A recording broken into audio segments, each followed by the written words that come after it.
Welcome to the Five Phenomenon Podcast. I am your host, Shane Hazen, and with me again this week is the frequent, infrequent guest host, Ted Haycraft. That's the story of my life. Frequent, infrequent. Yeah. So. But on today's episode, we're talking to author Robert Nott about his book, The Films of Budd Boetticher. I don't know how you want to describe him, Ted, because I don't want to do disservice to all the other directors from Evansville, Indiana, but I think by a country mile he is the most successful director from Evansville, the only one that I think has worked consistently with multiple movies in the studio system, the most critically acclaimed director from Evansville, which, to be fair, is a very small club successful. It's debatable. I'm not sure his box office where that stands, but yeah, in terms of critical assessment, what you're going to see basically with Boetticher is there's this 6 films that he did with Randolph Scott that the critics worldwide just go crazy over, and we want to really hopefully spotlight not just Boetticher overall, but these 6 films are just so well worth checking out if you're a true cinema fan. Okay, well, we'll talk more in our intro a little more about Boetticher, but first off, did you watch anything cool this week? Yeah, I watched a fun little film called Tea with Dames. What is that? It's I think it's the director of Notting Hill. I can't remember his name offhand. Roger something. Roger Mitchell, Michelle, or I don't know. Anyway, he sat down Judi Dench, Maggie Smith, Joan Plowright, and Eileen Atkins, and they're all dames. For the royal, they got knighted, or whatever you call it when you knight a dame or whatever. And they sit down and talk about memories. Of course, Joan was married to Laurence Olivier, and all 4 of them worked with Larry. And they had, and it's just they're kind of friends. They get together every once in a while, so they put this on film, and they're just reminiscing. A lot of film clips. How long is it? It's a feature length documentary, and it's what's interesting is these ladies are mostly known for stage work, and so they're kind of their bulk of their work is unknown to us in some ways. Of course, now Maggie's like the most cinematic, I guess, has the most cinematic career of the 4 of them. And then Judi, of course, now is real. I was going to say Judi Dane, probably. Well, yeah, but we didn't cinematic before Mrs. Brown. What do you know of Judi? That's fair. That's fair. There was also that name with Maggie Smith where she was just kind of. I just remember when she was in Hook, it felt like she was very in demand and didn't seem to be doing a lot of movies, Yeah. I think what happens, a lot of the British actors, it just seems like we missed out on some of their great works because it's all stage. Right. And when they get older, they just kind of all of a sudden they're Ian McKellen or Anthony Hopkins. We see they're as them as elder statesmen. I think you could say the same thing about a lot of New York actors. So the one thing I watched this week that I wanted to throw by you, I had another busy week where I didn't get to watch much except a few of the movies that we're going to discuss on this episode. But I had a slot last night to watch something, and I picked between my 2 Netflix movies. And knowing that you were going to be coming back to talk about it, I picked Sam Peckinpah's final movie, The Osterman Weekend. Oh, okay. I reviewed that when it was out for an Evansville Entertainment magazine. Oh wow! I kept the whole way I was through it. It's entertaining. It's a Robert Ludlum novel, so it's got an engine to it and it's going. But at the same time, they kept making all these choices, and I just say, what a weird movie. And the first thing I wanted to ask you about is I kept thinking of Network and Patty Chayefsky as someone who started out in TV and near into their career just chastising TV in their movie. That's true. I didn't even really thought about that because Peckinpah, people forget that he had a really, really cool critically acclaimed TV portion of his career. As a writer. Writer, and he basically is one of the creators of Rifleman. And did Gunsmokes and then his Westerner with Brian Keith. That little series is just fantastic. And the way this movie attacks TV is so... It's fun. It's so, I don't want to say strident as if it's unpleasant because it's really fun the way it does it, but it really has a bug up its ass against TV.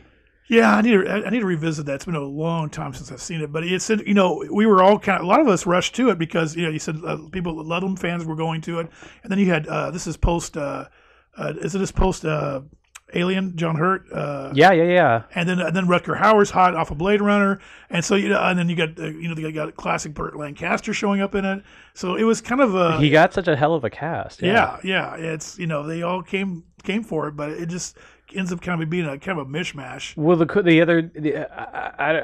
you said you haven't seen it since in the theaters. I think I may have watched it one more time since then, but it's been a long time. Do you know anything about the DVD release? Because it had a Fox logo at the front of it, but it also felt like something that got slipped into a public domain and had a DVD release because it had this very bizarre Dolby Digital mix to it that was like very clearly it felt like I've never really watched them, but it felt like one of those public domain Night of the Living Deads where someone souped up the sound on. No, it wasn't like I thought there was a Thorn AMI release, or were they involved, or I think there was not a. It might have been a pickup, like Fox just picked it up for distribution. It might have been a different production house. I get because the other promise is that it's like Peck and Paul. Like I want to also like know what exactly taken away because it also like you have these slow motion sequences that like Peck and Paul being the father of all this, but it's so different than the way it's done today, and when the way he like plays around with sound when he's trying to do these slow motion sequences and what he chooses to shoot in slow motion. There's a car chase early in the movie that like is just from a cinema standpoint or just from a director standpoint, of setup is odd. Well, yeah, for the people that worship Sam, and there's quite an interesting group of them. They're probably gonna tar and feather me for saying this, but I think Sam got into a trap that he said, I gotta have a slow motion scene in this because he was kind of known for that. I still haven't seen next up on my list are Cross of Iron and Convoy. Are there slow motion scenes in there? Yes. Okay. Yes. Interesting. At least I know Cross of Iron. And Convoy, that's even the thing about Convoy is a huge mess, but it's worth watching it with the commentary by the scholar, the Peck and Paul experts. We call them the Peck and Paul posse. There's there are 4 or 5 that've written books on this stuff, and this ties into Boetticher in a way because we'll see how this ties in. But Sam is an interesting kind of artistic aesthetic tie into the Randolph Scott Boetticher films. Yeah, well, part of the reason we're doing Boetticher is the main reason is Evansville native, but also you were the one that's always been pushing me to the years through him, and I was resistant until basically the week before we prepped for this. I'm so happy you watched the box that I bought you years ago. Years ago, and enjoyed it too. Yeah, I'm glad you did because I was scared. It's so hard. Some people get past the cowboys and Indians and the archaic and repetition, and it's and it's kind of the Western is dead syndrome and all that stuff. But when you really watch these films, these 6 films, the abstraction, we're going to get into it. I mean, right? You'll be amazed, and I think you guys, I think it'd be if you're interested in film at all, you really need to check these out. Yeah, I think the only one I had seen initially was Ride Lonesome, and I had this feeling that I was watching B movie conformity 50 stuff with a star that like, as Robert talks about later, like has his own specific charms, but some people view as the lesser John Wayne or the B movie John Wayne. But that's, I mean, as Robert points out, that does not exactly entail what Randolph Scott's power is as an actor too. But these movies are lean, very influential on people like Clint Eastwood, Scorsese was influenced. Quentin Tarantino. Yeah, Tarantino especially. And when we're gonna go into this in more detail, but I'm a child of Leone. That was the trilogy, the Man with No Name trilogy hit me hard when I was impressionable age. So it's hard for me to take in any B movies. But once I watched the 6 films, especially, I go, oh my gosh, Sergio is really influenced by him. We discussed this in the episode, but the thing I found fascinating that I opened myself up to is he seems like the bridge between John Ford and to Sergio Leone, the major one. Like we talk about Anthony Mann a little, and some others. But anyway, we should just go ahead and get into the episode. So without further ado, writer Robert Nott talking about Budd Boetticher, Evansville native Budd Boetticher.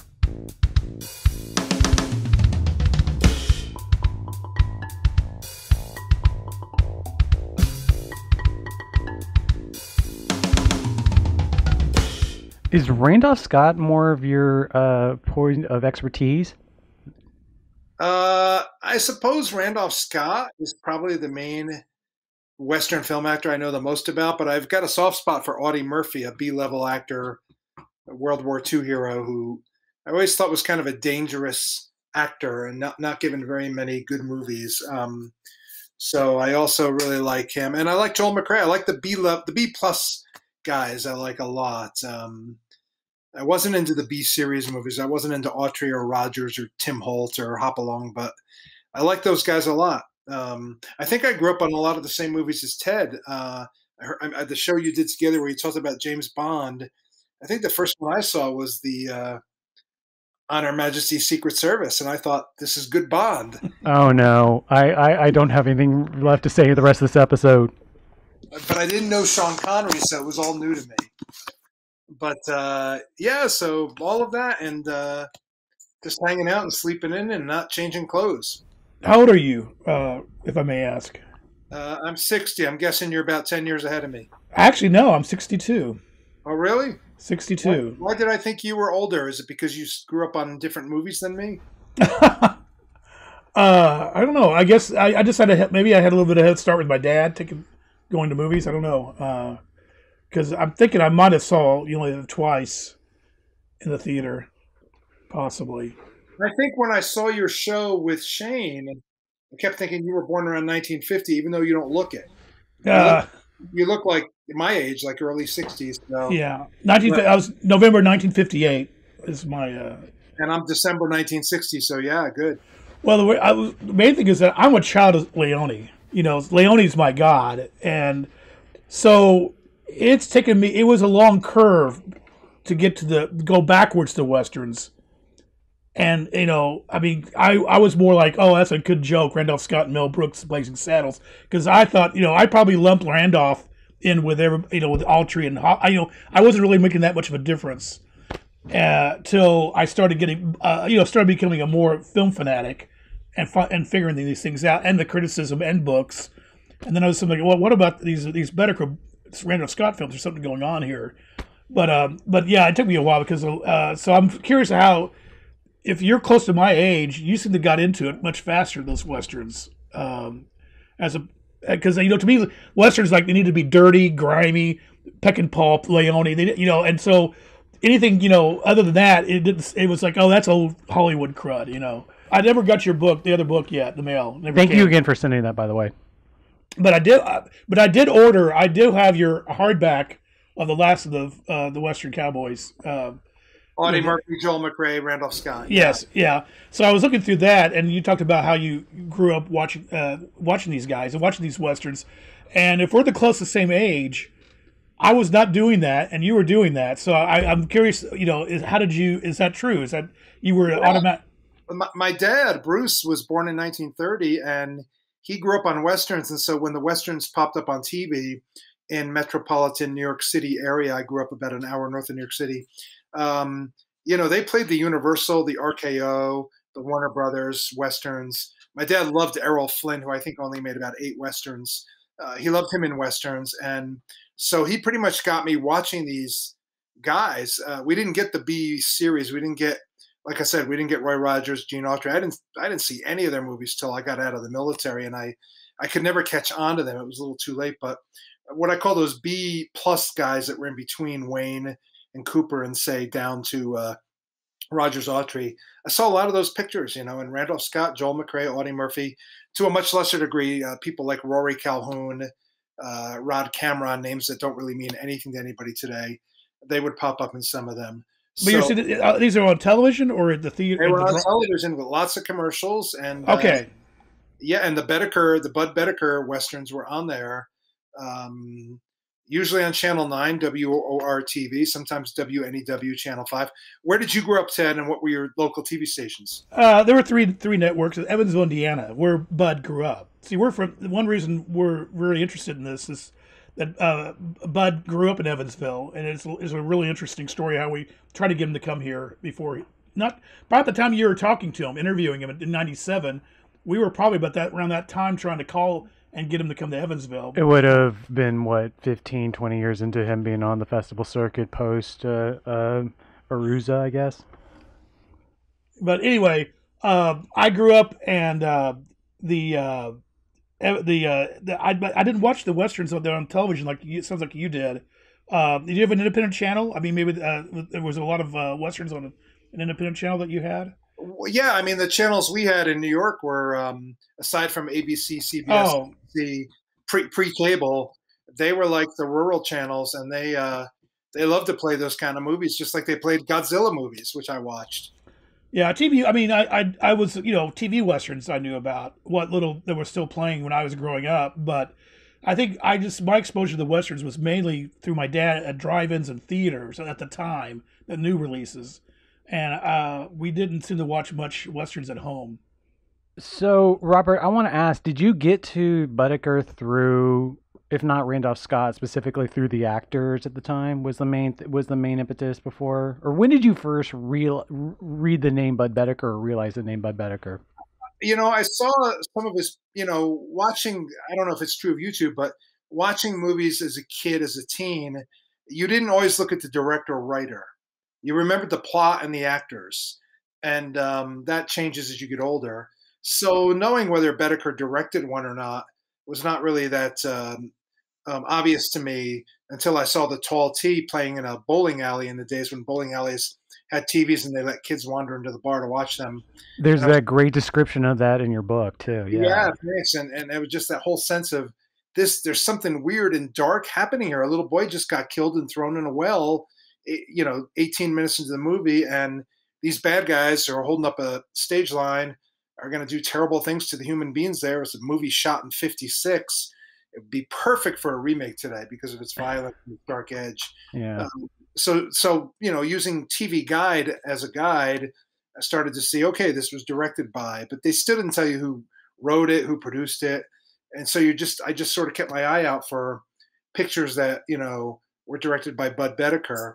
And ultimately, when I decided to do the book, The Last of the Cowboy Heroes, about Audie Murphy, Joel McCrea, Randolph Scott, I knew I had to talk to Boetticher, who worked with all three of them, two of them as a director, one, Joel McCrea, as an assistant director. And I wrote him an old-fashioned snail mail, 1996, just pre-internet by a year maybe, with a self-addressed stamped envelope. And he responded and said, call me. And then I decided to drive from New York, I was married at the time, to California and stop everywhere I could along the way to interview people who worked in these movies, whom I'd written self-addressed stamped envelopes to, and stop at the research centers along the way, including the University of Wisconsin has a great one up there. And Bud agreed to meet me in Ramona, California, and I went out there, and it was like the proverbial highlight of the visit.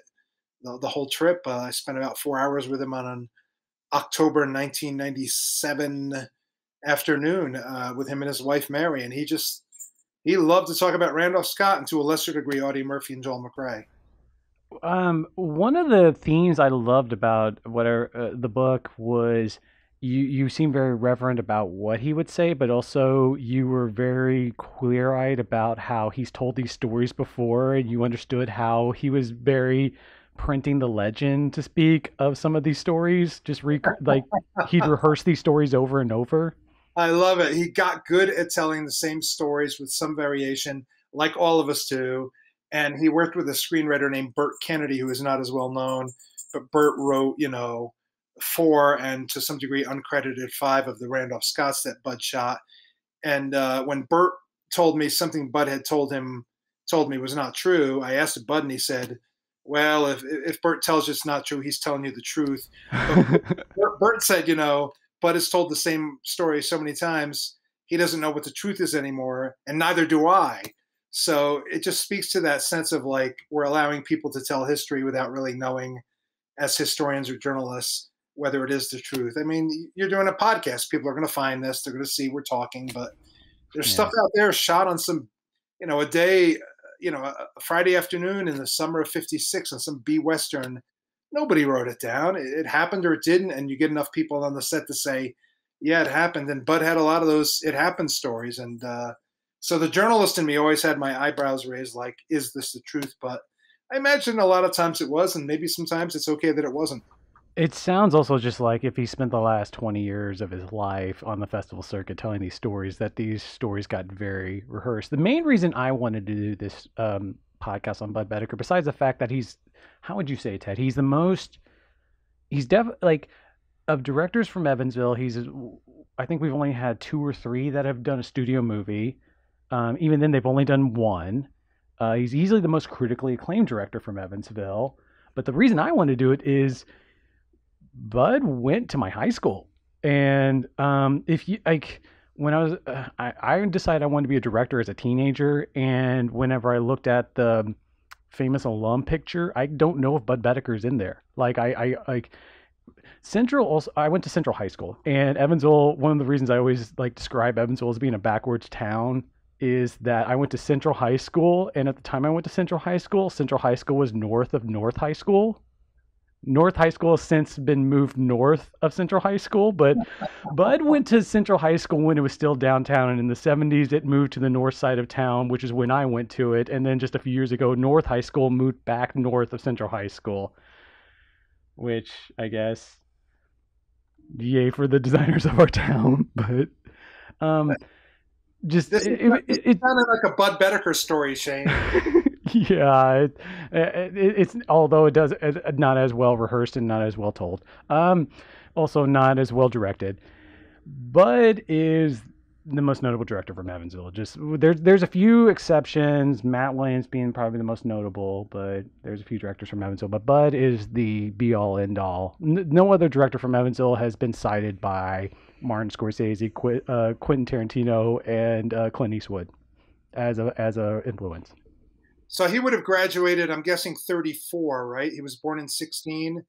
He was born in the autumn of 1916, so probably 1934 he graduated. Is there like a graduate class photo?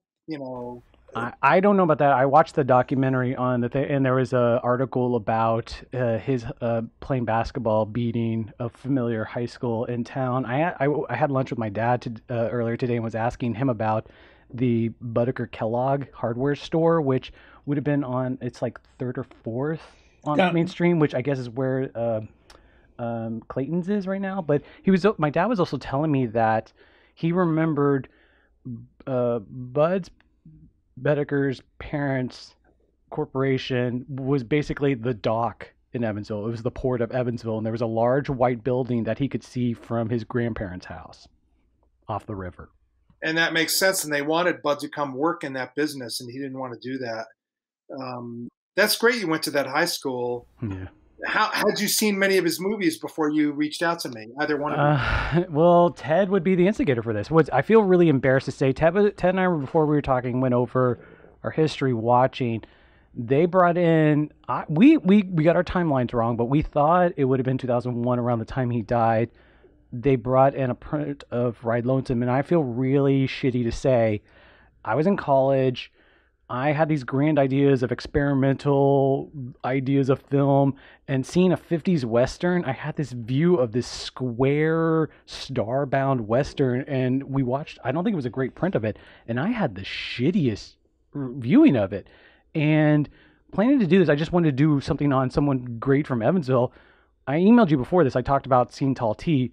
Tall T was my gateway back in just 3 days ago. I love Tall T. It was so good. Well, we need to. What we need to do. You and I need to ask Shane, because he's watching these for the first time, Mm-hmm. and get his virgin reaction to these things. Because I knew Shane was a little bit reluctant back when I first. And by the way, Ted, I want to wholeheartedly apologize to you, because I think you were the person that pushed me to watch them, and I was just like, I'm not watching. I bought him the Columbia box set. That's what I watched, ago, and he didn't touch it. Yeah, you bought this for me like 15. When did it come out? Like. Is that the Budd Boetticher set? Yeah, the Budd Boetticher Columbia set. Yeah, and I bought it for him, and I could tell that he was not going to get around to it. And I don't know, you probably had the same reaction maybe earlier and got into it, but when you start really analyzing and looking at these films, they're just amazing. The Boetticher, the Ranown Cycle. I could keep on going back and back to them. They're just such a aesthetically pleasing, interesting films that came out of this period. It's just amazing. And they're so minimalistic, they're they're so minimalistic.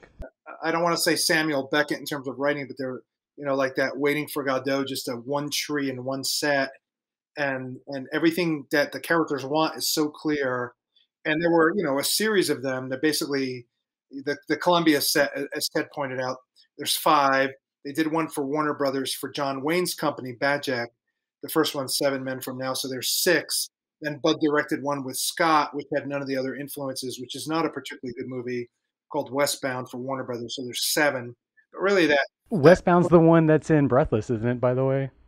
I think it is. I think they picked the lesser known one, which had just been released in '59, and maybe that was copyright issues. They could get away with it, but it's unfortunate that Boetticher is really known for those Randolph Scott westerns, and to a lesser degree the bullfighting pictures, which don't quite have the same weight as the Randolph Scotts.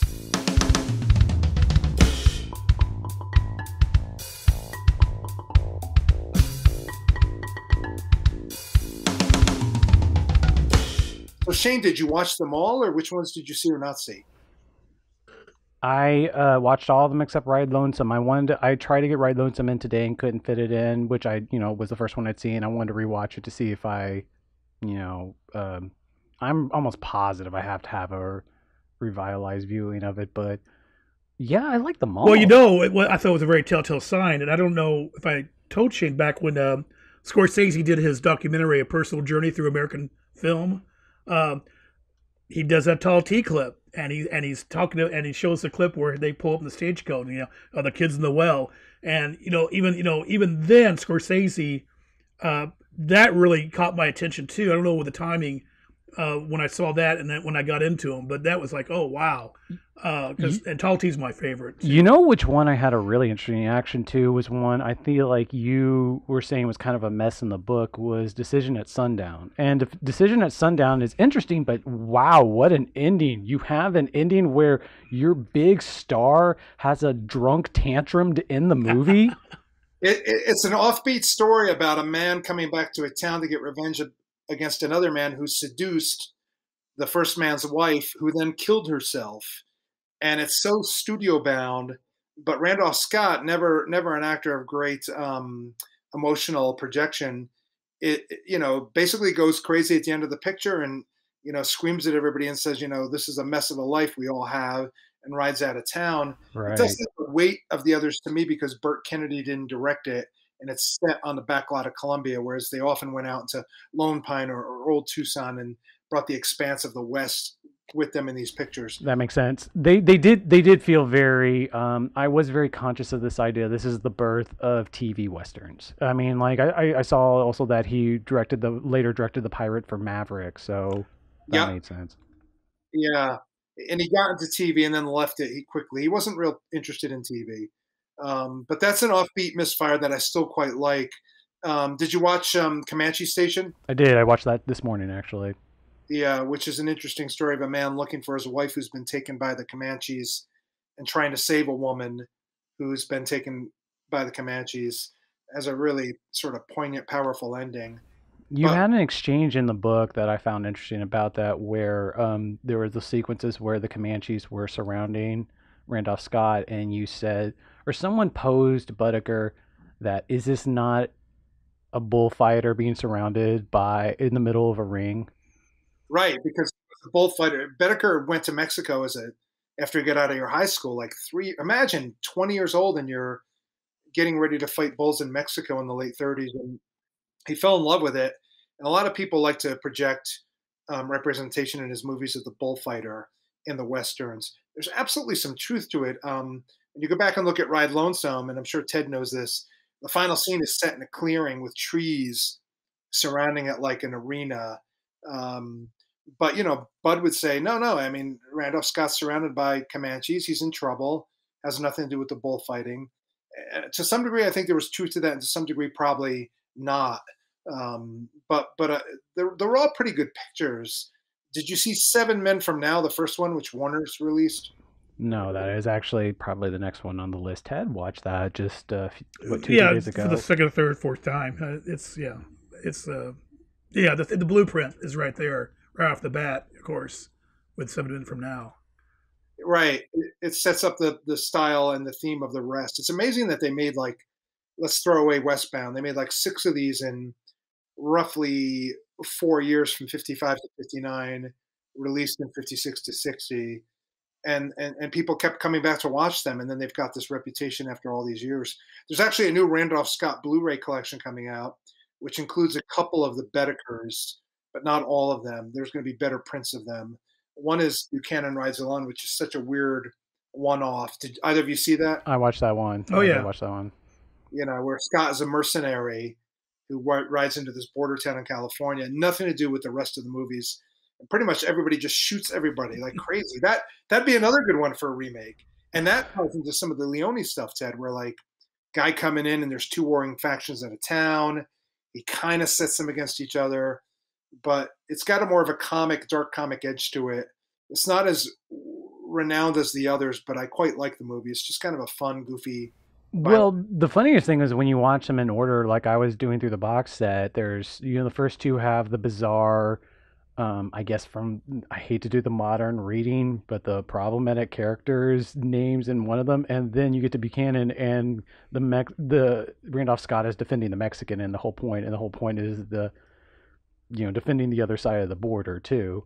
One of the other fascinating things I found also from reading your book was the mention, Boetticher made a point of only doing a day of prep on these movies, these very fast, low budget movies, and typically you think that would be a recipe for disaster, but he talked about how that helped the spontaneity of the movies. The fact that these movies seem very violent for the late 50s too. The guy getting stabbed in the arm, the blood for some reason didn't look that same fake red that you typically feel for the next 10 years in films. Like it felt real, you know? And yet they're not action-packed movies. The action comes in spurts and moments. The Talty has the scene, without giving too much away for someone who's maybe listening but hasn't seen it, you know, where character gets his head shot off with a shotgun. That was brutal. It's brutal, and it's shot in 56, released in 57. Yeah. And then you get a quick shot when his body slumps to the ground.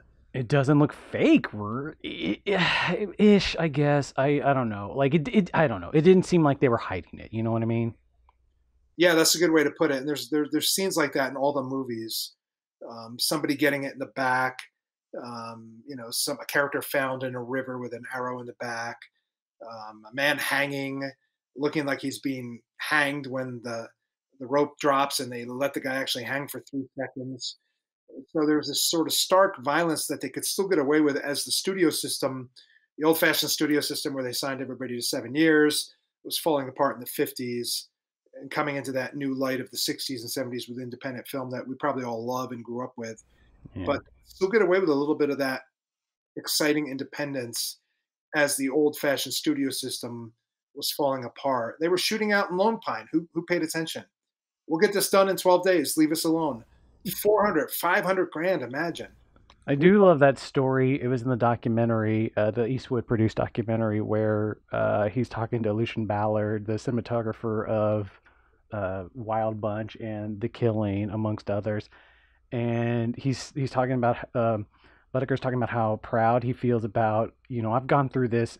Others might have scouted this normally, but I went through this with horses. And I know horses on rocks and what they would deal with. And I want to see a horse come in through rocks. And he talks about this scene where put the camera here. I don't think anyone would have ever shot here. And Lucian Ballard comes up and says, you can do it here or here. And it's like, why are these two my options? He goes, well, because Raoul Walsh shot here 20 years ago. It's a good story. I mean, because Budd Boetticher made Lone Pine, those hills, the Alabama hills, look like, brand new, exciting frontier, much like John Ford made Monument Valley look the same way. But Boetticher's landscapes had a harshness to them and a dryness, and anything could be behind that rock, including a human rattlesnake. But that's a good story. And Randolph Scott comes riding up, and Raoul Walsh was there in 1930 with something. Ballard, I think, funny enough, shot Buchanan Rides Alone, which was shot in the old Tucson in Arizona. But that's the sort of thing. I mean, Budd did have a good self-deprecating sense of humor. He knew when he was full of baloney. Although I think I can say anything worse than that on the podcast. That's right. You can Um, say as much as yeah. I figured as much. Like he understood that, but at the same time, they were making these things off really tightly written scripts. They were making them up as they went along. And if an actor said, "How about this?" Bud would say, "Let's do it." And wait, doesn't this sound more authentic? They let's do it, but we're shooting fast. Come on, the lights going. Boom. Somehow it worked. Well, I didn't look this up before we started this tonight. That was 7 Men from Now. Was that Bert's first script, or had he done any kind of script writing before that? Yeah, that's a good question. Burt Kennedy had been he served in the army in World War II and saw action, unlike Bud, who was in the Navy and saw no action, no reflection on either man with that. But so Bud knew horses and bulls and animals, and Burt knew violence and death and shooting and fear and cowardice. One of the reasons I like an actor named Audie Murphy, who was in a couple of Bud movies, is you see in that World War II hero with the gray eyes that this man saw death, and he probably did see cowardice, desperation, murder, killing, and you see him in these B westerns bringing that to life in a way that I kind of wish he'd worked with Bud more often in better movies. So the whole notion of like um, coming out of the army like Burt Kennedy, and suddenly you're working for John Wayne, who's producing his own movies, and write this script. This was his first produced script, although he'd worked on other stuff, been a bit player and an actor. Um, the same year as 7 Men from Now, a revenge picture about, again, a man whose wife's been killed. And now he wants to find the 7 men who did it. And the 7 men don't even know they did it because the woman just happened to be in the office and they shot her during a robbery. They don't know who she was. So they're being chased by this killer who wants to dig graves, who wants to dig their graves. And so that adds a whole new energy to it. It came out the same year as a little B called Gun the Man Down with James Arness, a B-level actor who later was in Gunsmoke, of course. A very different revenge story that I won't give away. But so really, Bert's first two credits are 56 with 7 Men and Gun the Man Down. Can't remember off the top of my head which one came out first, but that's basically the start of his career, yeah. Well, because the reason, getting back into the whole cycle here again, just recently, knowing that we were going to talk to you, a lot of thoughts have percolated in my head about this, and I'm looking forward to reading your book all the way through because I guess I want to read about the uh, the non Randolph Scott ones that he did because it seems to me that the critical consensus, like you said, I think you already said this, that everybody zones in on the Ranown Cycle and then pretty much ignores all the rest. But there is something about you want to say this is an auteur theory. They want to put an auteur theory on Boetticher for these Randolph Scott films, but it seems like it's that convergence of Burt Kennedy and Randolph Scott and Boetticher and the producer and a few other people that were working with him, Lucien Ballard and Clothier maybe. What was the other writer that he worked with? Well, Charles Lang, but I don't know if he didn't really contribute that much. Mm. But it seems like that this is a really good example of how a collaborative a film is. Would you say that, or do you still think that Boetticher is the overriding value of this film? I don't know, because you've seen all the pre-Burt Kennedy Boetticher films. You saw what he did afterwards. There's something about that and I want to say this is more of almost a defense of collaboration than it is altruism. So, I like that thought, Ted, because the truth is, yeah, it was like a really good theater ensemble that held together for roughly 4 years. And they would even pull back some of the same actors, Skip Homeier or Skip Homeier. I can never pronounce his name. yeah, He's in a couple of them. Karen Steele, who was Bud's girlfriend, is in 3 of them. And they had this ensemble that knew each other so well that they could build these scripts. But I absolutely believe it was that group feeling of putting together a really good theater show that worked for as long as it could work at the tail end of the studio system before everything would fall apart. Pretty much for almost everybody involved. Randolph Scott quietly retired after a really good Sam Peckinpah picture called Ride the High Country. So he went out with dignity. But really, it was that perfect, convergence, as you said, of all these real talents coming together. And there's a reason most of Bud's other movies are not as well known. And I know Bud Boetticher fans are going to want to hunt me down. but they're really, yeah, some of them are okay. Some of them have flair. Some of them have a moment that say, wow, we're going to see that later in a Randolph Scott picture. But even Budd said a lot of them are not that good. And the truth is, a lot of them, not all of them, but a lot of them are not that good.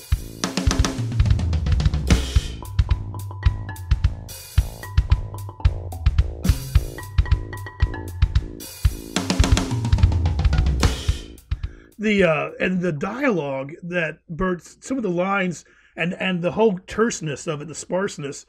I don't know. Have we seen that in any westerns prior to that? And just the lines like the tall T ends with, well, I think it's going to be a nice day. The end on that, or the get a shovel at the end of it. Buchanan rides along. Well, let's get some shovels. And Randolph, like when Richard Boone confronts Randolph Scott for the first time, he goes, "You scared?" And they have the hero go, "Yeah." He says it's so like, obviously I'm so scared. Yeah. It's so beautiful. Have we seen? I don't know. I don't think we. You tell me, because you're more well versed in westerns.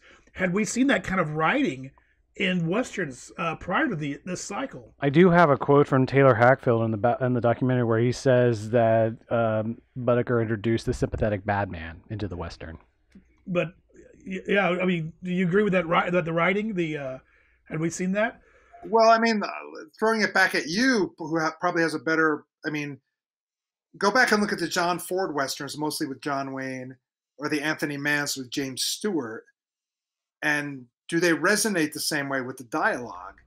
They don't. I mean, I'm going to say no. I'd rather watch a Budd Boetticher, Randolph Scott movie than a James Stewart, Anthony Mann, John Ford, John Wayne, even though they have their merits. They don't have that gritty Western dialogue that Burt had down and Budd knew how to hone to such a degree that Budd always claimed, hard to figure it out, that he came up with the last line of Buchanan Rides Alone. And to put it in context, there's dead people everywhere. And one character turns to another and says, don't just stand there, go get a shovel. And we know where that's going. And that's the final line of the movie, which is not in the book. At the same time, to give Burt, who I think was a terrific writer, The Tall T was based on an Elmer Leonard short story called The Captives. Did either of you read it? I haven't, but I was going to ask you. Elmore Leonard is famously the instigator of this terse style of dialogue, right? And noir and gritty crime movies, and basically the short story is the story of a rancher, Brennan, played by Randolph Scott in the movie, caught up in a hostage crisis where these men are going to kill and, if need be, rape a woman. They've already killed a little boy. In the short story, they've killed a little boy and thrown him in the well in the movie. And this man, Brennan, wants to stay alive. And we don't know if he's a killer. He's a rancher. Cowboy doesn't mean killer. He doesn't wear a 6-gun. He's got to figure out how to stay alive using his wits and his desire to live with a virginal, aging woman who no man wants, pretty much on their own in a little cave where they're being held hostage by 3 bloodthirsty killers who want hostage money for the woman, who is her dad's runs a mine, so there's money. I would categorize it as 2 bloodthirsty killers and 1 ambivalent killer who's leading the 2 bloodthirsty killers. Actually, Shane, you're right. The leader has got some moral sense. He actually says, "I don't do the killing, they do."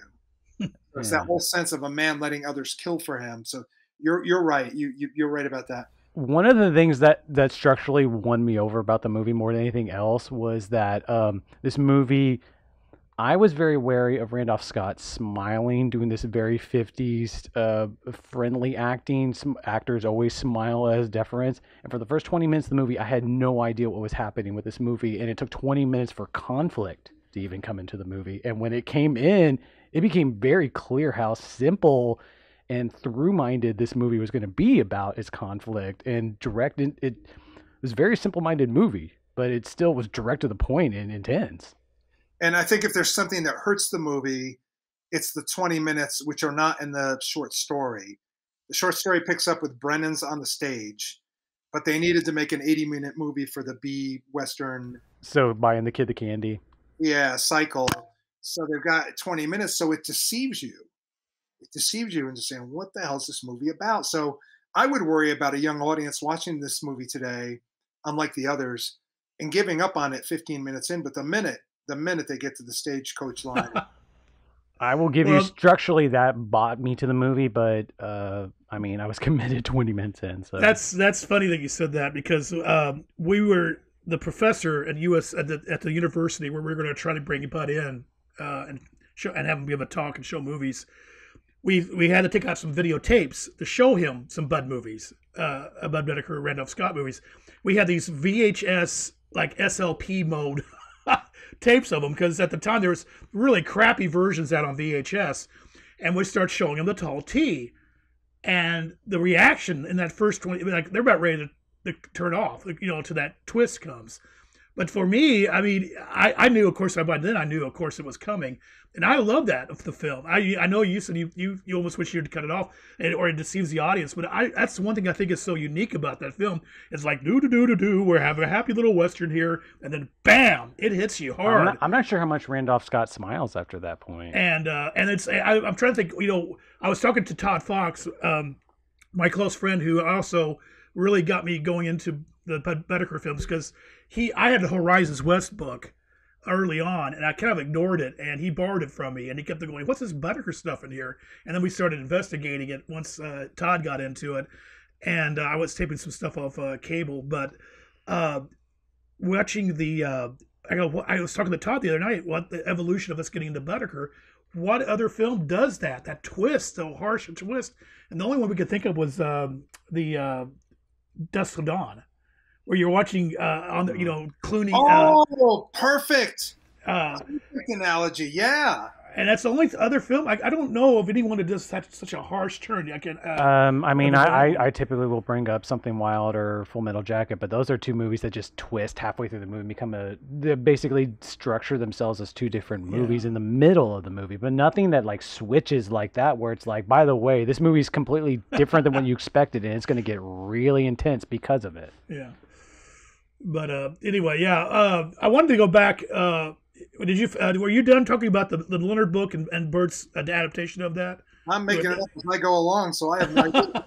But the line you mentioned, "Come on now, it's going to be a nice day," which is a beautiful closing line, is in the short story.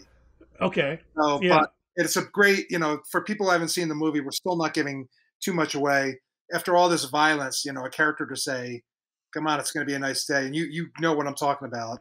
So right. Go ahead, yeah, fire away. By the way, Robert, I want to thank you so much for getting more disciplined, for keeping away from spoilers and information of the last 30 minutes of the movie, which is something that is sorely lacking on my part for every episode of this podcast. So thank you very much. I don't care if I try to avoid it, even in my book, The Films of Budd Boetticher, but I can't help it myself. But maybe someone hasn't seen these and they want to go watch them. So, and I get it. I get it. So, like I was saying, the terseness and the sparseness and the really really intelligent lines that Bert comes up with, and then like Shane interjected just shortly recently, the bad guy. Let's go to the bad guy. The fact that we've seen such lovable, interesting, charismatic bad guys in westerns prior to this. I'm sure there have been like ones that people that twiddled their mustache and were really good. And I can't think of them off the top of my head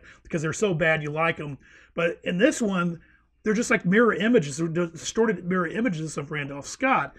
And Richard Boone and Lee Marvin and Richard Boone in particular. Yeah, they're just so fun to watch, and you almost feel bad when whatever happens to them happens, because you want to hang around, or you want them to go good. And that's what's so amazing about the Ride Lonesome, where you have Coburn and Purnell Roberts actually, do something that's a little bit different, and it was kind of a nice little change. Have we had a precedent in villains like this before? Not really. Some of the Anthony Mann westerns with Stewart, think about it. The Naked Spur, Robert Ryan's the bad guy. Arthur Kennedy, a character actor nobody remembers, is in Bend of the River and The Man from Laramie. They're not quite there. They're really the bad men who need a good bullet in the belly. But the bad men in the Burt and Bud and Randolph Scotts, you kind of want them to get away with it. And without going, again, too detailed with the tall T, You want Richard Boone to get away in that moment. You know what I'm talking about. Mhm. And there's just something about them that they got to prove their moral superiority, which they cannot do against Randolph Scott's character, that makes these pictures 72, 74, 76 minutes. I don't think any of them are 80 minutes long. I just had dinner with a past guest, Kyle Smith, and the big thing he was telling me when I told him I'd watch these box sets, where we were just marveling at how every single box set, every picture in the box set is within 73 or 79 minutes. So tight. Yeah, I don't think there's one that's 80 minutes long. I don't know off the top of my head, but I don't think so. So you have this wonderful script, Burt Kennedy scripts. You have the characters. You have Scott becoming so iconic at this point. He's turning into William S. Hart and a Mount Rushmore look to his face and the way he carries himself. And then Boetticher at a great form of directing. So what I thought was amazing is that when you watch these things together, when I started to watch them and I finally started piecing them together, I think there was a flurry of Jane Austen films out in the theaters, and I was seeing all these Jane Austen films back to back, and I remember, wait a minute, that's like the Jane Austen films, books are like a variation of a theme, and all of a sudden they go, these films are like a variation of a theme. You could take these things, they're like, you take a chessboard and you just kind of move the pieces a little bit different and assign them little different jobs and switch and flavor them a little bit differently. It was amazing, and that's kind of half the fun. And I think Scorsese at one point in one of the intros, one of the features, he says something about how you kind of think of them as a whole. You just kind of look at them as one big film or one big story, And I almost treat them that way because they're almost like, and then like the minions can be maybe that's the minions for the real bad guy can maybe they either die or maybe something happens to them or they get killed off by the boss. Or they incarnate into the next film. The girls are different. I like that. That's good. Yeah, reincarnate into the next film. I like that. I was thinking the way the Leone characters sometimes feel like they're recurring characters.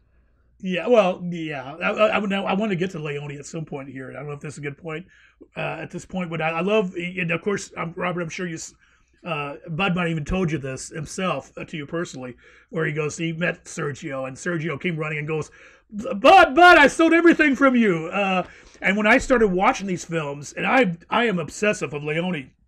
I worship at the altar of Leone, and as a kid, and never have stopped. And when I saw these things, I go, oh my gosh. I was thinking, oh, I see where Sergio's pulling from these things. Here, he pulls this part, he pulled this part. For example, I love the opening of 7 Men From Now, where he goes and confronts the two guys. And you're just kind of watching this play out, and then you see how it gets switched on these two guys, and then it's like the scene in Once Upon a Time in the West, the opening goes, where Charles goes, well, you brought too many with the horses. You realize, wait, the table's being turned on you, not only on the bad guys, but being turned on you as a viewer. And without giving away the ending of 7 Men From Now, and think about that title. Yeah. The man wants to kill 7 men. He doesn't know who they are, who killed his wife in a Wells Fargo holdup. I'm not giving much away because you figure that out 3-4 minutes into the picture. 7 Men From Now, then maybe he will have his peace, maybe. But 7 Men From Now ends with a gun duel between two characters, close up, back and forth, long shot, medium shot, close up, and Leone uses that in The Good, the Bad, and the Ugly.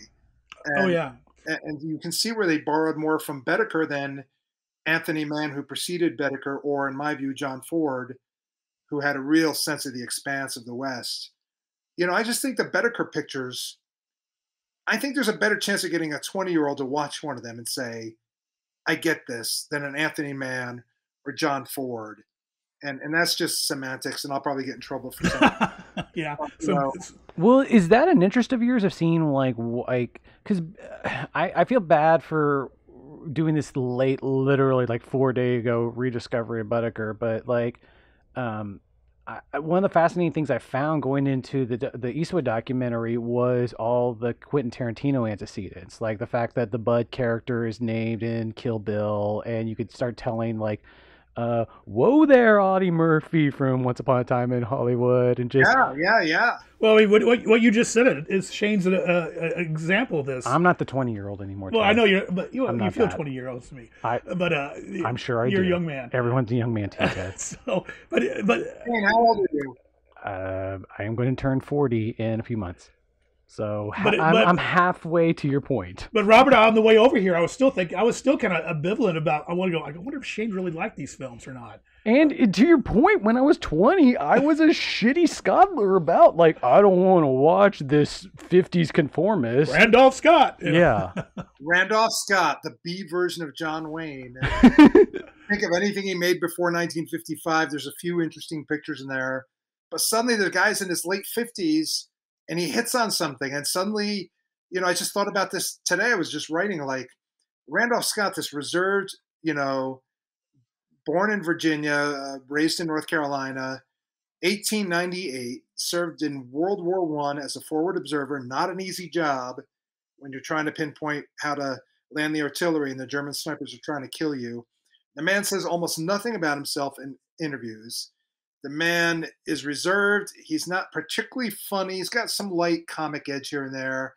But suddenly, this reserve, you just watch his eyes and he's got a pain. This is a man in pain, and a man in pain can lash out and kill. And Randolph Scott does it in a way that John Wayne, arguably a better actor and certainly a bigger box office draw, just doesn't pull it together for me. I just think Randolph Scott hit it perfectly in these 5 or 6 pictures, and then really topped it with Ride the High Country with Sam Peckinpah.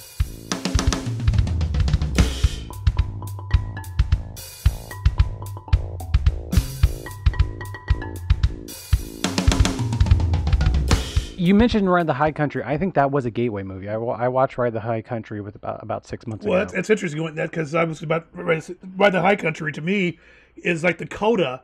It's interesting. You kind of gotta, if you want to kind of go, you can start with the Anthony Mann, Jimmy Stewart cycle, and of course you have to watch Men of the West. It's too bad Stewart wasn't in there instead of Cooper.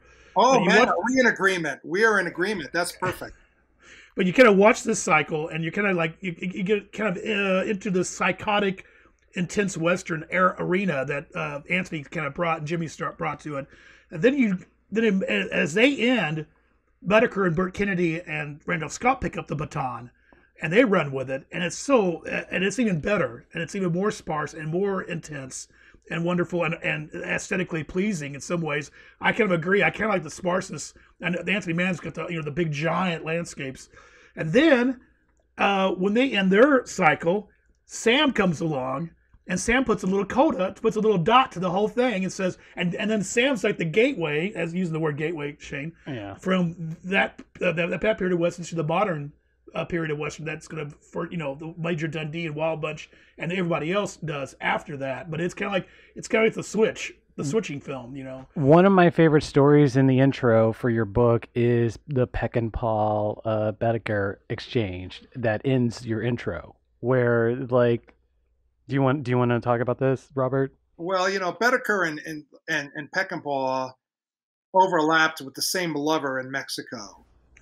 So while I don't think that was in the book, but which Sam is trying to get his career together while Bud's is coming to an end, because after Budd Boetticher made the Randolph Scott pictures, quickly he went to Mexico to make a movie about Carlos Aruza, a bullfighter, and basically got lost down there for 10 years.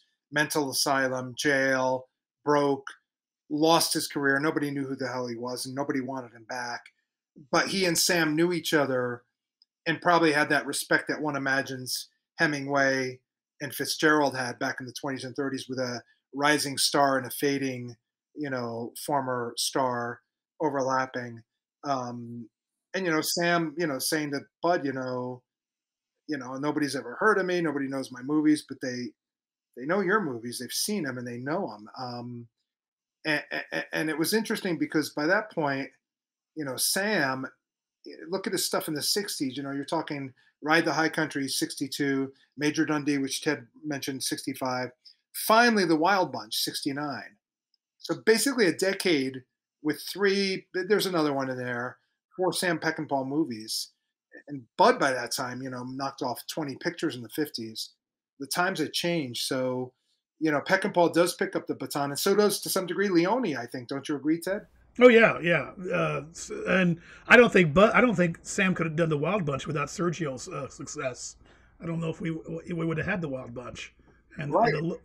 So And the fact that Sam used Randolph Scott as well as Joel McCrea, who Bud never worked with, although the first Burt Kennedy script, Seven Men from Now, was sent to Joel McCrea before Randolph Scott, and McCrea turned it down. Joel McCrea is another name most people don't know. He was probably a more natural, better light comedian than Scott, but his movies in the 50s has gotten really pedestrian, whereas Scott got more and more interesting with these darker characters. I will say we're planning on doing a Preston Sturges episode soon because there's a Preston Sturges series on the Criterion Channel right now. And McCrea is very good with Sturges. So McCrea finds his director in Preston Sturges, a comic director, mostly of the war years, the 30s, who, as McCrea later says, when Preston Sturges stopped writing for me, nobody really wrote for me anymore. Sturges' career falls apart late 40s. McCrea switches to Westerns, and they don't work together again. But Sturges retrospective is definitely worth it. The man was brilliant.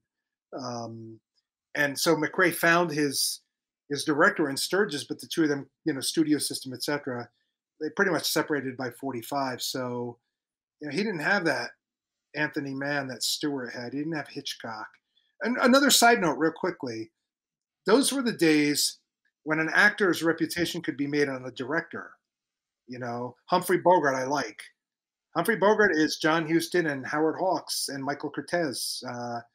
Wayne is pretty much John Ford and Howard Hawks, Rio Bravo, and to some degree Henry Hathaway. And Randolph Scott is pretty much Bud Boetticher, like James Stewart is Anthony Mann, although Stewart also had Hitchcock. So if you had a couple of these named directors who were really good, you could really parlay that into a reputation that lasts today. But I'm not sure that Randolph Scott's reputation means a lot today. 30, 35 years after his death. Like I said, he's the B-side of John Wayne, but I often find it more interesting because of what he doesn't do. Whereas Wayne, I know what he's going to do. Yeah. Most of the time. We're pretty far in, and I actually wanted to go back and do a chronological what Boetticher did after leaving Evansville. So he went to Culver Academy, which I guess is near Chicago, and from there, I guess he met one of the sons of the producers of the Three Stooges film. No, Lauren Hardy, Hal Roach Jr. Hal Roach Jr. And he had an injury too in college. He went to Ohio State. Sorry, he went to Ohio State from there.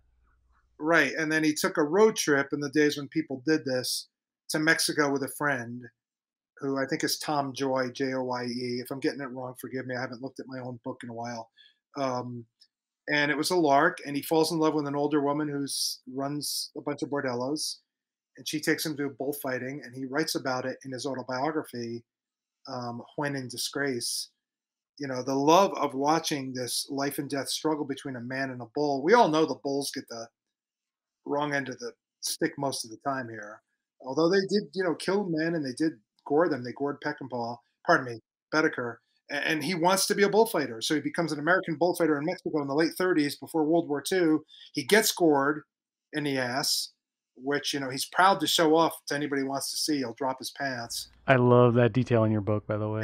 And his mom says, "You're not going to do this. You went to Culver with Hal Roach Jr., the son of Hal Roach, who made comedies that, again, I don't know. I'm glad Ted brought this up. Like, I don't know if Laurel and Hardy and Our Gang, also known as the Little Rascals, are as well known as the Three Stooges, who were over at Columbia, by the way, where Bud went to work. And she says, this isn't going to happen. You're going into the movie business. And so by 1939-40, this not quite 25-year-old is an assistant director on mostly B movies that we've forgotten, at Hal Roach, later at Columbia. And he gets a job as an advisor on a 1941 20th Century Fox picture called Blood and Sand about a bullfighter, played by a guy named Tyrone Power, another name I don't know that resonates today. He died in the late 50s of a heart attack on a movie set. And suddenly, Bud's in, and now he's making B movies in Columbia. So that's pretty much the progression from getting out of high school at 34 to starting to direct movies at Columbia Pictures around 44. Do we need to talk about Bullfighter and the Lady and the John Ford recut? I think that's good. I mean, because Bud makes 10 movies of no particular importance from 44 to 50, including at some really cheap studios. And we don't, again, today we don't say that's a cheap studio. We don't say, I know Ted knows this, we don't say PRC, Producers Releasing Corporation, which they called Pretty Rotten Crap. Okay. They don't say Monogram. Monogram was a really cheap studio. Lippert was a cheap studio. They were cheap. Republic, where Roy Rogers was definitely several rungs down from a Universal or Republic seems to have survived a lot just because of John Ford a little. It does, and John Wayne, who was under contract. So, and of course, and Orson Welles and it's Macbeth. Orson does Macbeth in Republic. Got to so Bud finally gets a chance to tell his own story called Bullfighter and the Lady, about an American who goes to Mexico, falls in love with bullfighting, starts to fight the bulls, loses a good friend, and he manages to get, through connections, John Wayne, who's starting to produce for himself, even as he acts in movies, to agree to try to take the picture to Republic, where Wayne was under contract, to get them to produce it on a limited budget, $400,000. We can't even imagine that today. Well, guerrilla filmmakers do it for $40,000, $4,000 today. Jesus. Yeah. So he takes the story to Republic. They let Bud have creative control, even as Wayne is trying to oversee it. It's a B-level cast. The best name in it is a guy named Robert Stack, who in the 60s was in the Untouchables TV series, and later, if I'm remembering, Unsolved Mysteries in the 80s and 90s. Which is where someone my age would have known him from. Or from Airplane. You probably know him from Airplane. I do know him from Airplane too, but Unsolved Mysteries is probably more. He's at the airport, right, trying to bring everybody in. But, this picture suddenly shows that Bud knows how to direct, and his name, Oscar Boetticher, is how he was born. Oscar Boetticher Jr., was it? Right. He changes it to Bud Boetticher then. He says, I never made a movie before this where I wanted my name on it. So now he's Bud Boetticher. And it still holds up pretty well. It's a pretty good movie. And it's got two men at opposite sides, sort of the equation, not quite good guy, bad guy. And it's got an arena, and it's got an enemy in the bulls. So there are just hints of what's going to come up with Randolph Scott, Burt Kennedy 5-6 years later in the picture. And it gets an Oscar nomination for Best Story. It didn't win. And it's a really good picture that holds up pretty darn well. But I don't know how it would play today, even in the uncut version. So it got restored in like the mid 80s. I mean, what do you guys both? I mean, I got a feeling, Robert. I know what the restored version is obviously the masterpiece to you, or the better version, because Scorsese flat out calls it a masterpiece. Yeah, Bud always thought it was like a masterpiece. I think it's a pretty damn good picture. You said it was it was great, but like could probably still use a little editing. Yeah, there were still problems with it when you watch it, but it carries you along watching a man wanting to face death. Wanting to face none of it. We don't want to get in a ring with a bull. None of us. I mean, who would? The three of us don't want to be chased by wild dogs when we're going home tonight. Drunk from the bar, and suddenly three dogs chase us. So he captures that, and suddenly you see that Bud was good at this life and death. Do you want to tell that anecdote? I'm sorry to regurgitate a lot of the great Boetticher anecdotes that he probably said forever and ever, but what he told Harry Cohn whenever he told off Harry Cohn about tell me everything about bullfighting. Well, that's Bud again. Like here's what hurt Bud's career. You're talking about a career that went from about 44 to 1960, 15 years. Could he have segued into a Peck and Paw, an American version of Leone, had he not disappeared into Mexico? But he was, for better and worse, like we all want to be, his own man. He didn't want to be tied to a studio. So he's an assistant director on a Columbia picture. You're talking 42, 43. And Harry Cohn is the head of Columbia Pictures, where the Three Stooges were. And Cohn comes down on the set to tell Bud, who's an assistant director, I want to see the director, George Stevens in this case. If we remember him, it's 10 years. Is this More the Merrier? Or the more the merrier. And 10 years later, Stevens will make Shane, There you go, Shane. Yeah, the movie I'm named for. Cool. Yeah.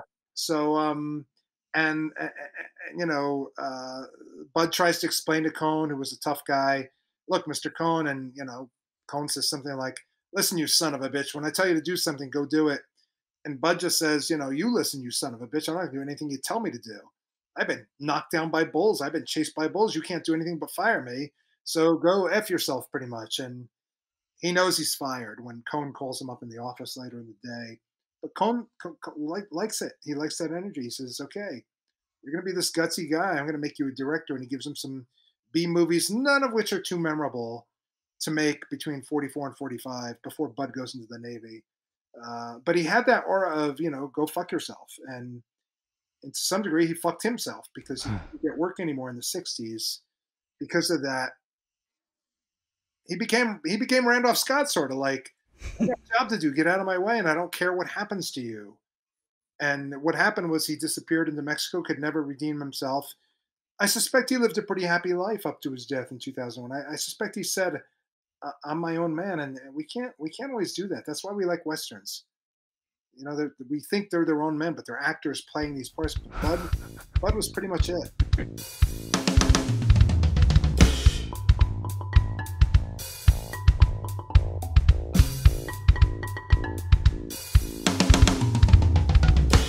I found it fascinating. You pointed out that Boetticher seemed like a guy who was easily bored, and I mean, you distinguish his career into like 5 points, and um, I guess I mean Aruza is the one I'm most interested. Have you got? Obviously, Robert, you've seen it. Ted, have you seen it? I have a VHS, unwatched VHS copy of it.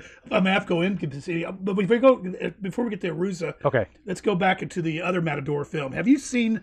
That's another one I haven't seen. Have you? It's hard to track down. The Anthony Quinn, The Magnificent Matador. Have you seen that It's one? very mediocre. It was one of only maybe 3 movies when I was writing the book, The Films of Budd Boetticher. I saw them all. I tracked one down to the Library of Congress. I flew to Washington, D.C. to watch a comedy called A Guy, a Gal, and a Pal. That's the sort of titles they gave movies in 1944. So I tracked them all down. And at the time, you know, we're going back. Let me see. The book came out in 18, so probably we're going back 5 years, Ted. I found The Magnificent Matador on YouTube. Really? I don't know if it's there anymore. That doesn't sound shocking. And I found Killer Shark, 1950. Don't watch it. Killer Shark was the movie I wanted to ask you about so much. Roddy McDowell, The Jaws. Right. And I found a Boston Blackie. Boston Blackie was a character in 1940s movies who Bud directed one of them. So I found like 3 of them on YouTube. And The Magnificent Matador, 1955, is this strange in-between bullfighter and the lady in Aruza Matador story that is so hokey, so melodramatic. Bud didn't think it was good. Anthony Quinn, Maureen O'Hara. It's just not good. I don't know how else to say it. Like, I wouldn't go out of my way. Okay, well, you know, because it gets lumped. You know, when we think of Boetticher, we think of the Matador. So you have the 3 Matador films. So now let's get to Aruza, which, like I said, I have not seen. Shane hasn't seen it. I'm really curious how this movie plays. So this is the movie where Aruza died. I mean, this is an 8-year in the making movie, and he died in the middle of it, so they had to turn it into a documentary. Well, I thought it's sort of like he was trying to make some kind of weird quasi documentary. It's sort of fiction, sort of documentary, because they shot real bullfights. And he lost a wife, like at the very beginning of it or something. It's just something of the biggest weird, 10 years of his life, It started in 58 with a script while he's shooting Randolph Scott movies, and it finally premieres. Again, I don't have the dates in front of me. I'm supposed to be the expert, but around 72, so 14 years. Doesn't it play at Cannes or something like that? What's that? It plays at Cannes or something, doesn't it? Right. It plays big film festivals, but it doesn't matter. Like, Budd Boetticher's been gone to work on a semi-documentary with some fictional scenes shot about a bullfighter who he thinks the world of, who has now taken to horseback to fight the bulls in his later career. And the bullfighting scenes, Bud's filmmaking comes through. He gets pits dug in the arena, and he knows where the bulls are going to go, and he knows where the horses are going to go, and he knows where Randolph Scott, who is now Carlos of Aruza, a real life Matador.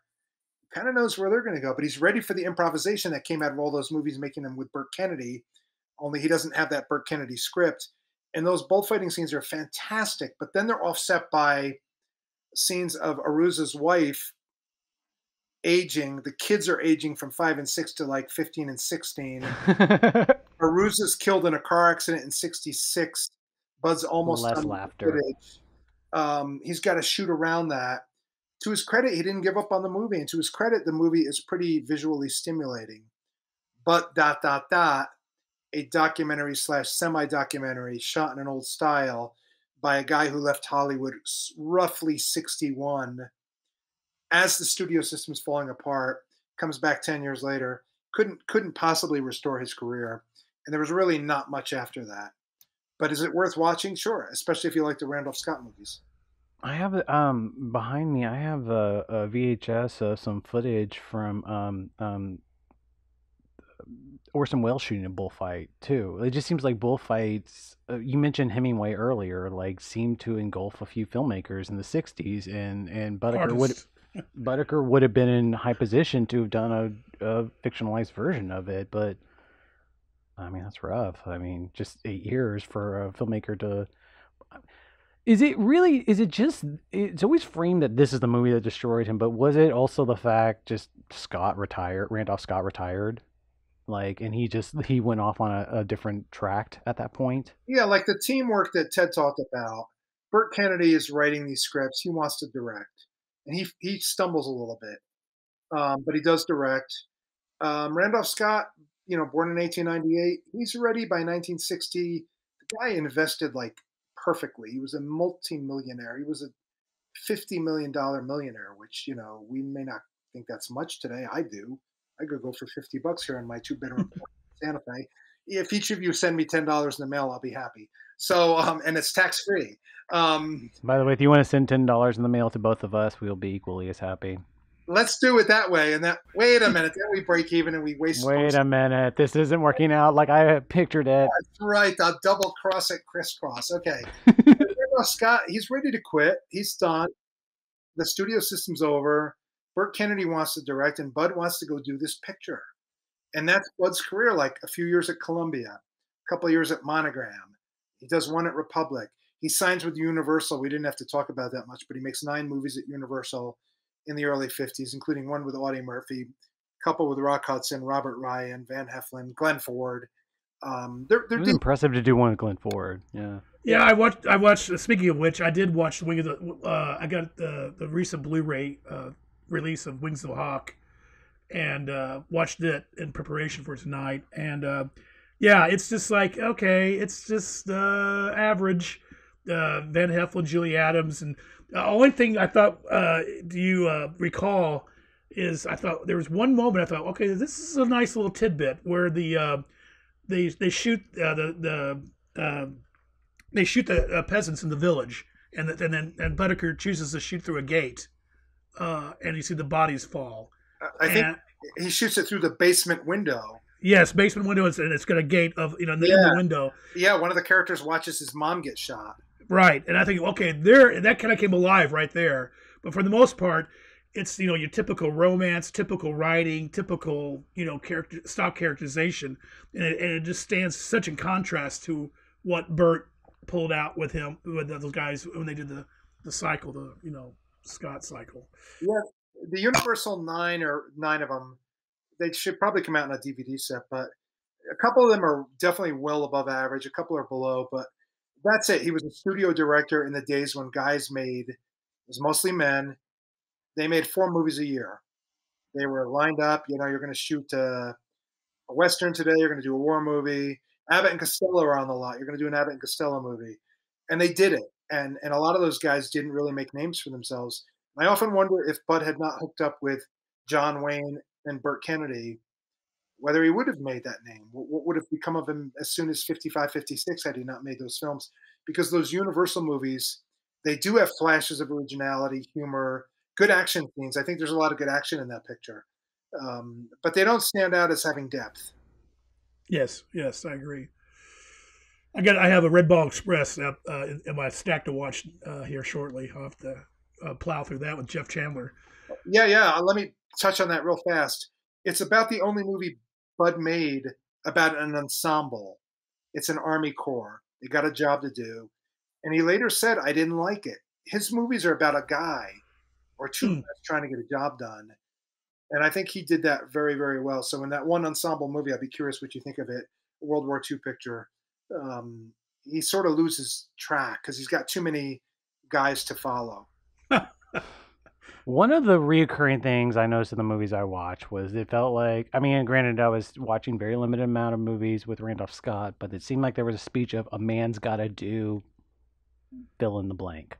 There was a lot of a man's got to do something speeches. Here's a problem with Burt Kennedy's writing. He recycled from himself fast. So the first film shot in 55, or at least 56, the last one shot in 59, 60. And you're going to hear, a man needs a reason to ride this country. You got a reason? You're going to hear, You can't ride around that, or isn't it? yeah. You can't ride around this. You can't ride around me. You're gonna hear, I'd sure hate to go up against you. And Burt is just repeating from himself. And later on, Burt will keep repeating when he's done with Bud. He makes a not good picture called Return of the Seven, a sequel to The Magnificent Seven, which is bad. And he gives a whole scene out of most of the other Randolph Scott pictures. He's using that dialogue. He just kept borrowing from himself. So, but the theme was there, that you got a job to do. And the Randolph Scott character often doesn't want to have to kill the bad guy because the bad guy's not really who he's after. The Seven Men from Now, without again giving too much away, it's not Lee Marvin. When we meet Lee Marvin, he's not one of the seven, but he's going to get in between Randolph Scott and the seven. And Randolph Scott's got to say, Jesus, I got to kill this guy first before I get to them. So that's what I think is a beauty of all these pictures. Like, I didn't think you were going to be the Rock, but I'm going to roll you out of it. Again, it's a chess piece scenario. You got Randolph Scott by the stalwart. I got to do what I got to do. You have the seven guys, but then you have Lee Marvin and his sidekick. Then you have the woman and the weak man, because there's two or three weak men throughout these films, and then you have the treasure, the money itself is another item. And you're just shuffling them around in this film. It's so fun, and then of course then you start playing the variations. But getting back to the theme, Robert, about a man's got to do what he's got to do. That's why I think Ride the High Country is so beautiful, because it's a summation. Because I want to go to my house justified, and it's like that line kind of sums up the whole cycle of the Boetticher Scott. And it's Sam Peckinpah who wrote most of that script, in a way paying homage to Boetticher, although I don't know that he knew that. And it's Randolph Scott who watched through all these movies. Man, Lee Marvin, Richard Boone, Parnell Roberts, James Coburn. They're kind of stealing the movie away from me. What if I play the bad guy and it's Randolph Scott as a bad guy and he's really good? He's learned. Yeah, he's kind of the funky, interesting, funky bad guy, as opposed to and Joe plays his part that he played in the cycle. I got two basic Bud Boetticher virgin questions. One, did he ever have a high budget? What was his high budgets? No, I mean, we think about budgets today in the studio system of the 30s, 40s, and the 50s. The cliched $1 million movie, that was an A movie. So if you had a budget of $920,000, I call it a B plus. You're so close. Bud never had $1 million. He had at the Universal Pictures pushed 900 grand. The Randolph Scotts were around $500,000. 3 weeks, 18 days. They worked on Saturdays, Sundays off. And if he went over to Warner Brothers, he got an extra week and maybe an extra 100 grand on the budget. And I don't think his director's salary topped 30 grand. I think it was the Universal period you described in the book. I think it was where he was, I forget how long period wise it was, but it was the phrase you used, the only Saturday, or was it Sundays off or Saturdays off? Was Sundays were the day off. I've worked that schedule on limited basis and it's brutal. It really is just because the thing is in any creative form you need a day off just because you need to not think about what you're thinking about, just to let your subconscious figure some stuff out while you relax. But that's how they made these movies. Randolph Scott and his partner Harry Joe Brown, they were the producers of the Columbia Pictures. They had this down. 18 days. We cast it perfectly. People know their lines. Two or three rehearsals, 2 or 3 shots. Let's do it. And we're not going to waste the light. And 500 grand. Let's do it. And a 500 grand movie in 56, 57. Worldwide, westerns were so big in Europe, pre-Leone, pre-spaghetti western, that they could make 4 million. And the deal with Columbia Pictures was we'll go 50-50 on the costs and 50-50 on the profits. And so Randolph Scott and Harry Joe Brown, the producers, just made $2 million for 3 weeks of work, with limited Randolph Scott falling off a horse and maybe doing a little throwing a fist here or there, which he still did pretty well at that age. Your stuntman's going to fall into a trough of water, but you have to get out of the water.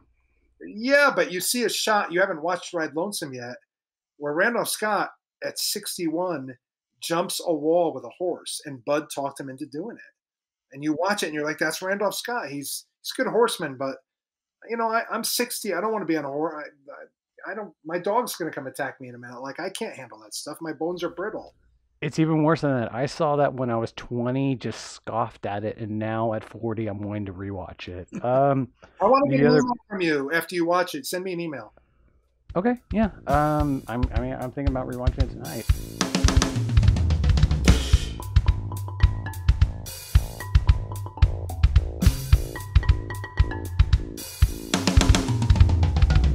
Renown, or what is the basis of the company, the name? What was it named for, that the majority of the Scott Boetticher movies were? Sure. So Randolph Scott breaks into movies, late silent era, B movies in the 30s, supporting part in Fred Astaire, Ginger Rogers musicals.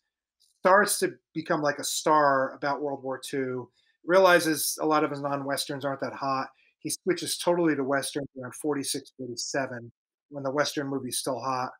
And he hooks up with a guy named Harry Joe Brown, who he worked on a couple other pictures with, to make their own company called Producers Actors. And it was Brown and Scott. But by the time they got to make the Budd Boetticher pictures, the studio system had changed so much that basically they got rid of that name and came up with Ranown. Ryan, R-A-N for Randolph Scott, Allen for Harry Joe Brown. So the beginning of Randolph Scott's name, the end of Harry Joe Brown's name. So they called him okay. Even though 7 Men From Now was made for Warner Brothers and John Wayne and Batjack. But they're the Ranown Cycle of 5 Columbia Pictures that followed the Warner Brothers picture because of that. Harry Joe Brown pretty much, tried to stay in the business without any success after these movies.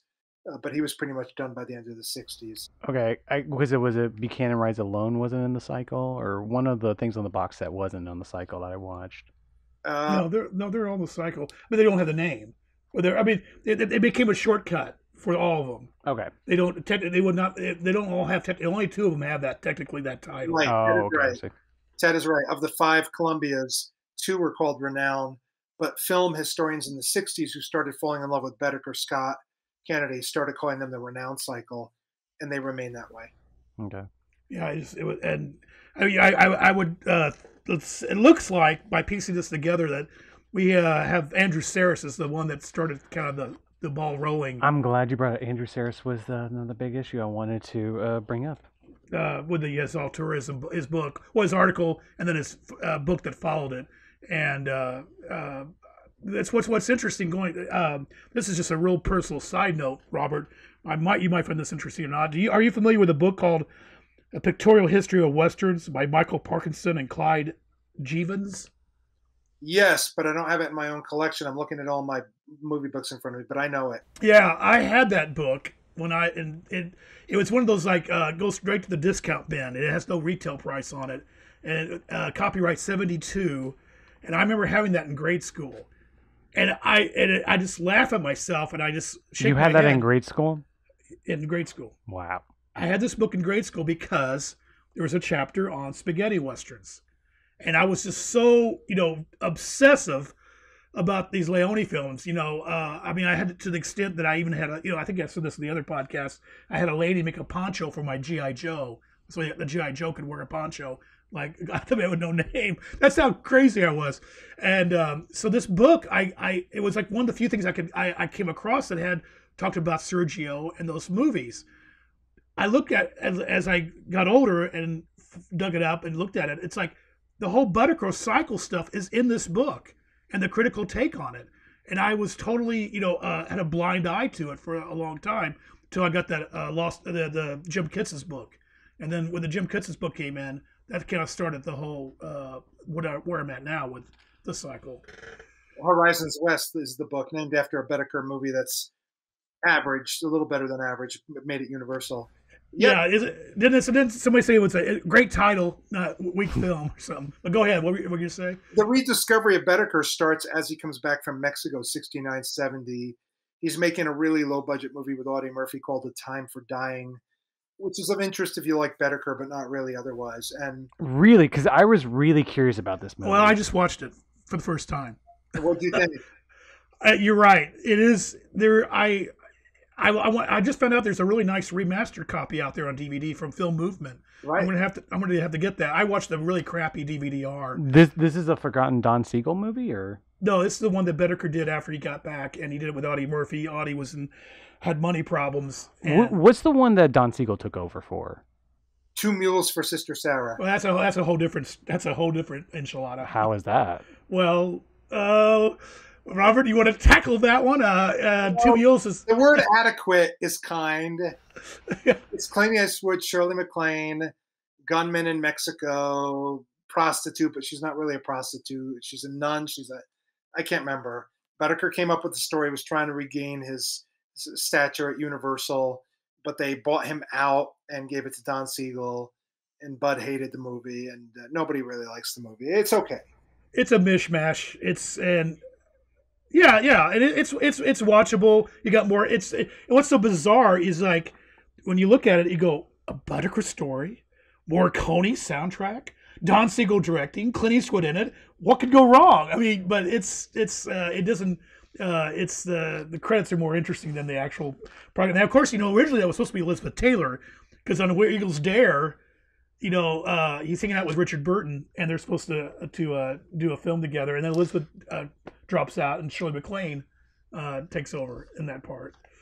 But getting back to Time for Dying, Sorry. I thought there was some interesting the whole Judge Roy Bean stuff, and some of the elements. The kid, how he wants to become a bounty hunter. They actually see he's not doing it for the money. It's kind of a strange, interesting origin of a bounty hunter you're watching.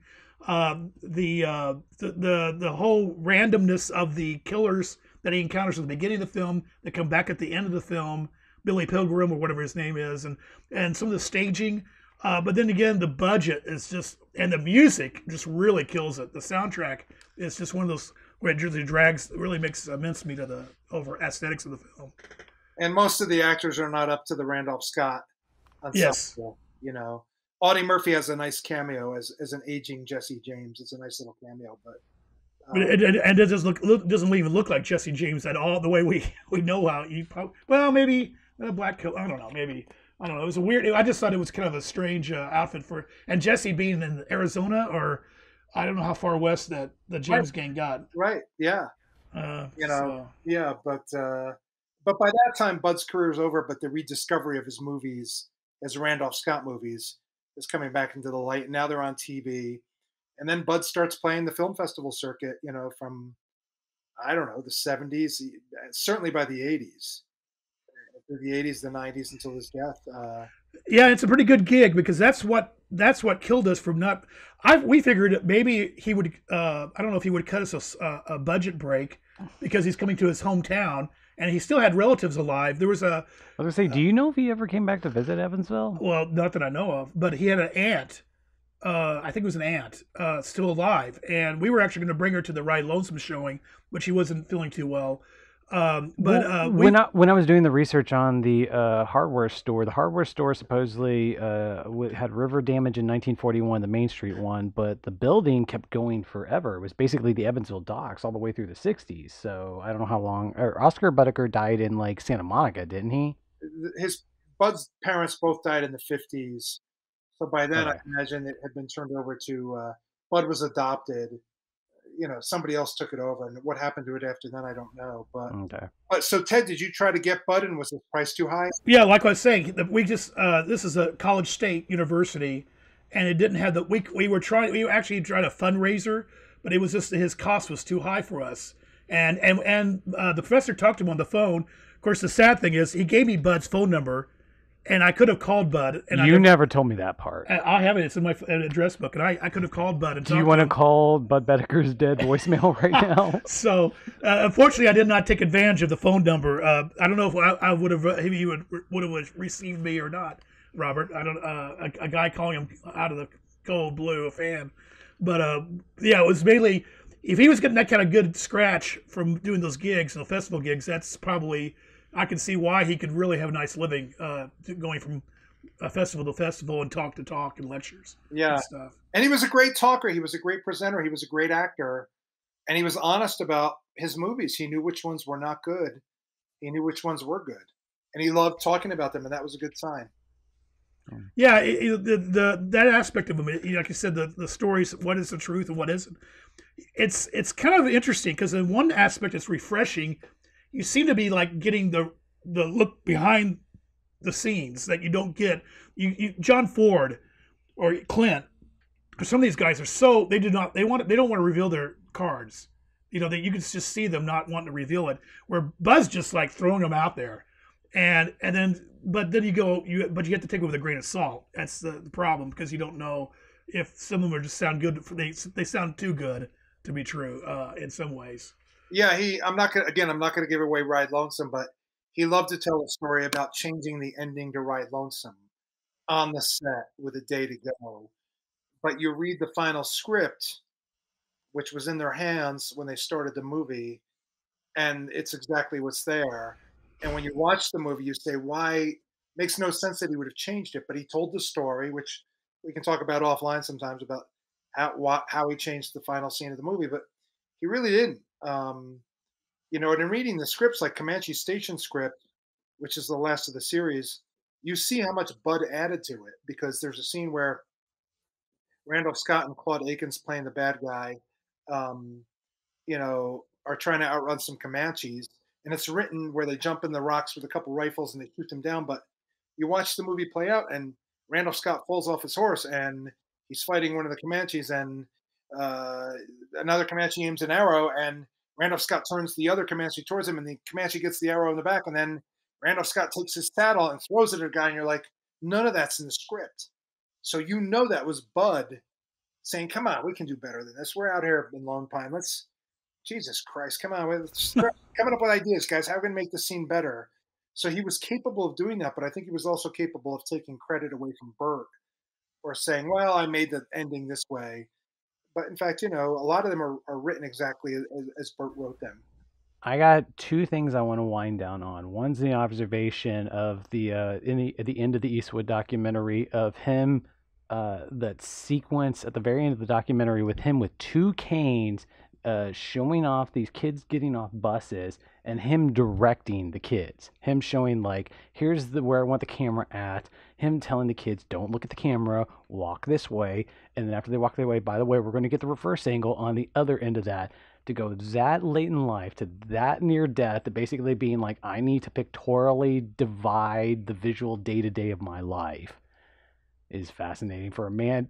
Something to have learned so thoroughly through the 40s and 50s that even 20 years out of practice, he's still doing up until almost to the day he dies, was just so fascinating to me. It's a good point. I don't have to say much more about it. He had some kids visiting the ranch in Ramona.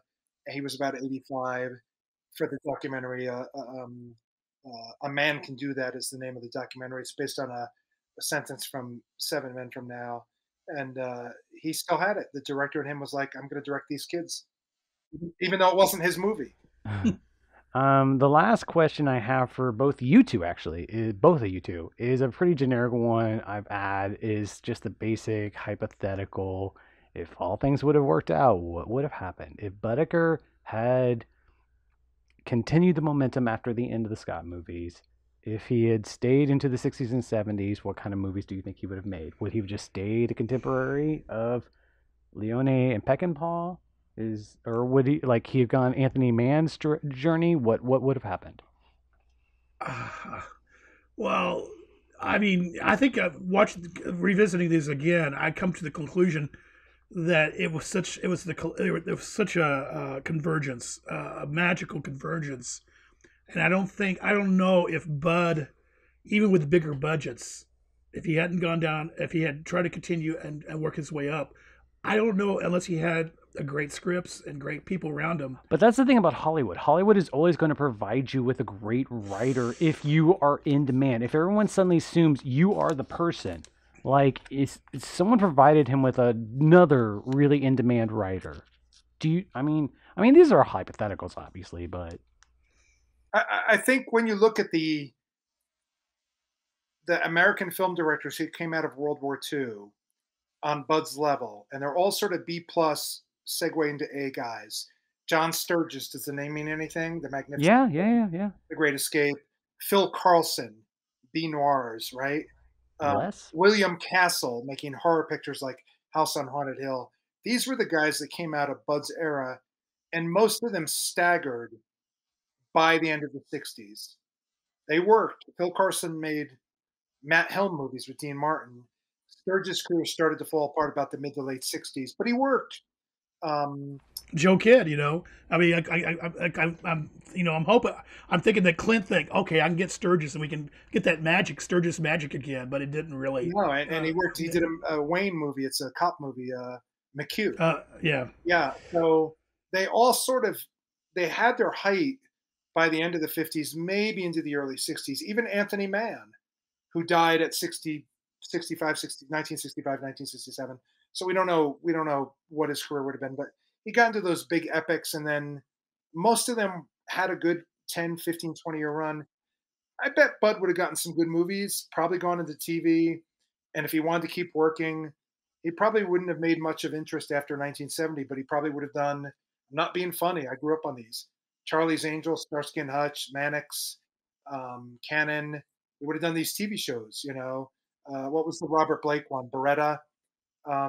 All of those 1950s directors, most of them moved into TV. And only the big guys, like John Huston, who had such a checkered career, but could still make a good movie about every 5 years. About every 5 years, an interesting variant, if you look at Don Siegel, because, again, who would have thought Don would have gotten to the heights of Dirty Harry and Escape from Alcatraz, Perfect. and again, it was with the Clint Eastwood films that Don hit that high mark, because Rough Cut, Jinx, there's some kind of weird clunkers in there, but again, it depended on if Bud had matched up with somebody else. I don't know if Bud on his own. And Siegel's a good exception to that rule because he's hot from the late 60s into the mid 70s. He does The Shootist with Wayne, which is decent, but almost immediately, like you said, like 78, 79, Don's done. Yeah, he goes. Peckinpah is done. In fact, Peckinpah's working on Jinx with Don Siegel. But it's a good question, Shane. I don't know the answer, but maybe that's part of the mystery of Bud Boetticher. Robert Nott, thank you for being on the podcast. Hopefully, next time I have an idea for a good Western or a good movie of this era, you're coming back on the podcast. I'd love to. Thanks for promoting the Films of Budd Boetticher. Shane, I want to hear from you by email when you watch Ride Lonesome.